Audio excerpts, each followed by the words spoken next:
ప్రథమ పూజితాయ పర్యావరణ హితాయ గణనాథుడు ప్రథమ పూజలు అందుకునేటువంటి దేవుడు మాత్రమే కాదు, పర్యావరణం ప్రకృతితో మమేకమై జీవనం సాగించాలన్నటువంటి గొప్ప సత్యాన్ని మనందరికీ బోధిస్తున్నాడు. వినాయక చవితి ఎకో ఫ్రెండ్లీగా ఉండాలనే లక్ష్యంతో మట్టి ప్రతిమలనే పూజించాలని నిఖిల సంస్థ ప్రచారం చేస్తోంది. పర్యావరణ హితంగా ఉండాలని చెప్పడమే కాదు, చేసి చూపిస్తోంది కూడా. అందులో భాగంగా నిఖిల సంస్థ మట్టి గణేశుల ప్రతిమలను పంపిణీ చేస్తూ ప్రతి ఒక్కరిలో అవగాహన పెంచే ప్రయత్నం చేస్తోంది. అన్ని ప్రాజెక్టులలో ఎకో ఫ్రెండ్లీ విధానాలకు పెద్దపీట వేసేటువంటి సంస్థ Nikhila constructions and developers. Ganesh Chaturthi శుభాకాంక్షలు తెలియజేస్తోంది.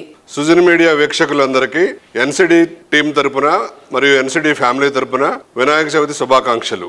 ఈ సంవత్సరం మీ అందరూ కూడా వినాయక చవితిని ఘనంగా జరుపుకుని మీ ఆశయాలని కోరికలను నెరవేరాలని ఆ భగవంతుడు మీకు ఆ శక్తినివ్వాలని కోరుకుంటూ మీ అందరికీ శుభాకాంక్షలు తెలియజేస్తున్నాం. పొల్యూషన్ ఫ్రీ ఎన్విరాన్మెంట్ కోరుకుంటున్న ప్రెజెంట్ జనరేషన్ ఆసక్తికి తగ్గట్టుగా నిఖిల సంస్థ మోస్ట్ హ్యాపెనింగ్ ఏరియా అయినటువంటి మోఖిలాలో డెవలప్ చేస్తున్న latest marvellous project royal pavilion. 6 ఎకరాల సువిశాల విస్తీర్ణంలో 4 రెసిడెన్షియల్ బ్లాక్స్ లో 19 ఫ్లోర్లతో ఈ ప్రాజెక్ట్ ని డిజైన్ చేస్తున్నారు. ప్రస్తుతం ఈ ప్రాజెక్ట్ కన్స్ట్రక్షన్ పనులు ఫుల్ స్వింగ్ లో ఉన్నాయి. హైదరాబాద్ సిటీలో high rise luxury housing project లో ఎక్కడా లేనన్ని సుపీరియర్ ఎమ్యూనిటీస్ రాయల్ పెవిలియన్ లో ఉంటాయి. ఈ ప్రాజెక్ట్ లో అంతా నేచర్ ఫ్రెండ్లీ ఎమ్యూనిటీస్ ని డెవలప్ చేస్తున్నారు. Less power usage, more water preservation methods ఇక్కడ ఉంటాయి.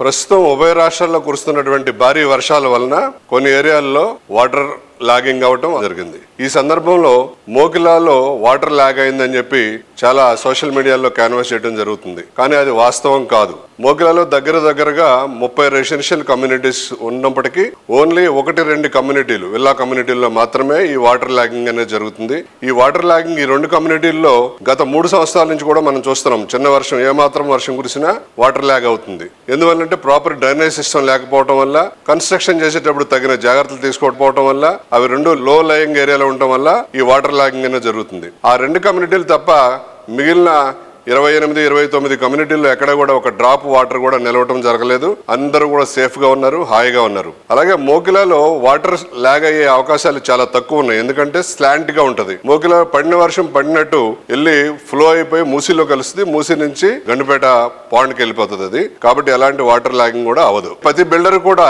బిల్డింగ్ కన్స్ట్రక్షన్ చేసేటప్పుడు అపార్ట్మెంట్స్ కానీ విల్లాస్ కానీ ప్రాపర్ గా ఇరిగేషన్ డిపార్ట్మెంట్ నుంచి ఎన్ఓసి తీసుకుని అక్కడ ఏదైనా నాళా గానీ ఏదైనా వాటర్ ఫ్లో ఏరియా గానీ ఉందని గుర్తించి దానికి సరైన వాటర్ బయటకు వెళ్లే మార్గం కనుక మనం ప్రొవైడ్ చేస్తే ఎట్టి పరిస్థితులు కూడా వాటర్ నిలవటం జరగదు. సో ఇది అందరు బిల్డర్లు కూడా, బిల్డర్ సోదరులందరూ కూడా గమనించవలసిందిగా కోరుచున్నాం. మోకిలా మంచి నివాసయోగ్యమైన ప్లేసు.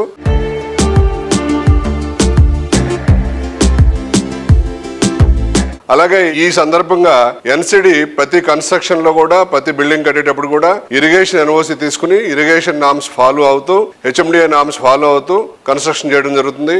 ఎన్సిడి ఎప్పుడు ఏ బిల్డింగ్ నిర్మించినప్పటికీ దానికి కావాల్సిన బఫర్ జోన్ వదిలి, సెట్ బ్యాక్ వదిలి బిల్డింగ్ కట్టడం జరుగుతుంది. మోకిలాలో ఎన్సిడి ఇప్పుడు 4వ ప్రాజెక్ట్ చేపట్టడం జరిగింది. ఏ ప్రాజెక్ట్ లో కూడా మేము బేస్మెంట్ ఉన్నప్పుడు కూడా మా వాటిలో ఒక్క డ్రాప్ వాటర్ కూడా ఎక్కడ మా కమ్యూనిటీలోకి రావడం జరగలేదు. అలాగే ఇతర బిల్డర్లు నిర్మించినటువంటి 25 కమ్యూనిటీల్లో కూడా ఎక్కడ వాటర్ లేదు. సో మోకిలా గురించి ఎవరూ భయపడే అవసరం లేదు. సో మోకిలాలో పాండ్స్ కానీ, చెరువులు కానీ అలాంటివి కూడా ఏమి లేవు. కాబట్టి హైడ్రా గురించి కూడా ఎవరు భయపడే అవసరం లేదు.